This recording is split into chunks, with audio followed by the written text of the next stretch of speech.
Hey friends, today we are working on a 2004 Seadoo 3D 787. Changing this carrier bearing out, I already did, but I'll try to walk you through it in the simplest way. There's not much to it. I took a bunch of these lines off just to get them out of the way, just so I could access everything a little better. And then I loosened these clamps as well. And the first thing I did is pull the pump off. I separated the two pieces so I could get at my pump right away. Changed the oil in this right away. Lots of info online on that. If you're not sure, search it up. I would actually, if you pull this off, you could probably take this plug out and just drain the oil without having to pop this off. So then you don't mess up your seal. I did take mine off and I made a mess.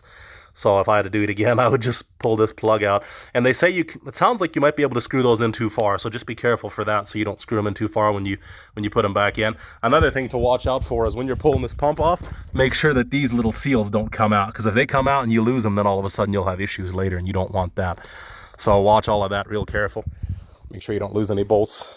I actually lost one of these and it took me like 15 minutes to find it again. So anyway, like I said, I separated the two. Not much to it. For these 13 mils, I believe. And then these are for 17 mils, I think. I didn't even have to hold a wrench on the inside, but they did have nuts on the inside as well, I believe. Like I said, just make sure you watch which order all these nuts and washers are in so you don't mess it up. Pretty sure these were on the inside, and then of course the locks on the outside as always. This is, well, I guess it's only 3 bolts holding that. Oh no, there is 4 because I've got one here, one there, and then, yeah, 4 and 4, I believe. And then once you got that assembly off, again, watch everything, make sure you don't mess anything up. Good time to check your wear ring as well while you're in there, and your gasket. As you can see, mine is in mint condition. So yeah, I definitely called the marine store and they happen to actually have one in stock, which was surprising. We live way out in the middle of nowhere. 20 bucks for this wear ring, and then put it on this way, I believe, ramp facing out. I'll probably lube it up before I pop it on, the new one. And nothing much to it. Make sure it's clean when you put it on. Like I said, maybe lube it up a bit to help that sliding on. And like I said, check your oil or change your oil while you're at it. Any 75-90, I think synthetic is good. And then your wear ring's in there. It's a good time to check and change your wear ring as necessary.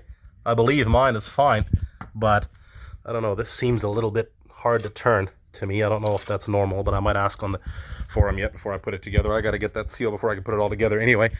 But then when you've got it this far, then you've got your shaft here. You need a block of wood and a hammer to tap that forward. Take this off here. I believe what they call your carbon ring is right here. And what you do is you want this one to slide backwards. So what I did is I grabbed me a couple of these Crescent wrenches, and you can adjust them just how you want on there. On there or on there, it doesn't really matter, I guess. Oh yeah, it would matter because you want that to slide, yeah, slide backwards, so it wouldn't matter anyway. But yeah, I stuck them in there, a couple of them, opened it up far enough, and you want to separate it a bit from in there because you don't want to be tapping it in against that piece. You want it to be slid out some, and then you want to tap the shaft forward, piece of wood on there, hammer. I tapped it forward, and that will expose your C-ring under here, which I just grabbed even this little screwdriver there. And while I tried to spin it, it actually popped off already. So be careful. You don't want to lose it down in here. Make sure you have some way of picking it up. It's probably stainless, so you probably wouldn't be able to pick it up with a magnet. Just keep that in mind. You want to slide that back, or rather the shaft forward. I guess a better explanation is this back, and then get the C-ring off. And then once you have that off, then you can slide the shaft out. It might be a little tough. There's 2 O-rings in here. You want to be careful of them. And then you can slide that out. And then you can separate this here, you know, it's just 6-10 mil bolts. Pull them off, change your bearing. I actually bought a whole assembly. If I had known what the separate piece was called, I could have probably bought it cheaper by itself. But anyway, I just got the whole assembly, and I just took that one off of there and put it on here. And you want to, of course, make sure you put it on properly. Grease cert facing up. Make sure you line everything up properly. Make sure that doesn't fall apart, and make sure the shaft slides back in as it should. And then when you're sliding it in, I put some marine grease on there, and you know, to make sure it slides on better. There's 2 O-rings in here. You want them to seat properly. And then of course you can check your carbon ring before you put your shaft in if you like. I loosened these here and just pop the boot off. Pretty simple. And then yeah, once you have it in, again, you might need a little bit of help to pull this, to hold it back while you pop the ring on, unless you're strong enough to do it on your own. Otherwise, it's gonna probably cavitate because then it could suck air here and then you'd be done. But yeah, you got to make sure you have that ring in there. It's a little, like a little C that's just over half, just enough to where it pops on, just a lot smaller, of course. And then when you've got it, you don't want to tighten this down until you have your shaft in there and probably your pump and everything on, so it's all lined up perfectly, because this can shift in here. It can go up, down, sideways, left, right, kind of like an analog stick or something like that. So once you screw it on, then it's tight. Then it can't move. And I mean, I guess I should have said this in the beginning of the video, but if you want to check to see if yours is bad, you don't want play in there. When the pump and everything is on there, there shouldn't be any, if much, if any play in this thing. Grease it regularly. I would say once every 10, 20 hours or so. Check the forums for that, I'm sure. And I'm not even quite sure what goes there, but maybe I'll figure it out later. Some type of hose, I'm sure it's got a bit of a tapered edge there. But anyway, yeah, grease it so you don't have the same problem I do.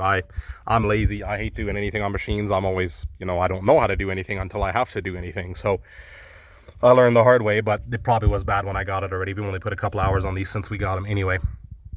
So anyhow, not much to it. Like I said, make sure you grease that regularly. Make sure you put it all together before you tighten this down so it's all lined up properly. Again, marine grease when you slide it together. Make sure it all seats properly. And then make sure you reconnect everything properly, hoses and all that stuff. And yeah, I don't think there's anything else to it. Just want to make sure I'm not missing anything here. Like I said, it's very important you have your carbon ring here and everything's seated properly. A C-clip in there, because if you don't, this won't seal and then it'll suck air and then you won't be going anywhere on the water. You can have water coming in and air going out when you rev it, because yeah, it just won't work. It'll just cavitate and you won't be able to take off. And otherwise, oh, I was talking about washers, nuts. There actually wasn't any here, I guess, after all. But anyway, yeah, I think that's all there is to it. Make sure you put the shaft in the right way, of course. Watch it when you take it out. And yeah, I think that's enough of my rambling there. But if I had had a video like this to help me, I would have known how to deal with that C-clip. That was the worst part of this job. But hey, if you have any questions, feel free to comment. Sometimes I miss them, but I try not to. And as always, hope this video helps somebody, and may God bless you.